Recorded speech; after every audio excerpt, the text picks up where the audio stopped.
So Chris, since I've moved in here, I've had a lot of issues with my TV, dropping out, fuzzy pictures, not connecting. What are some of the reasons that could be happening? First of all, it could be the TV antenna itself. Could have failed. The pole might not be secured correctly on the roof. It could be the cabling. It could be the connectors connecting from the TV point to the antenna. Quite a few different reasons that it could be happening. You've identified that it's my TV antenna. Correct. So what are the things you've got to consider when you're looking at a new TV antenna?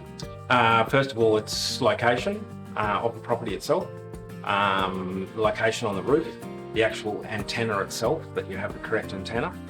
In your case, you're kind of on a fringe and your antenna needs to be a specific type and needs to point to a specific point. Okay, great. So how do you know when you've got it in the right position? We have this TV analyzer that plugs into the antenna and it will actually give me a signal strength. And then when I have the correct signal strength, I can then lock the antenna in.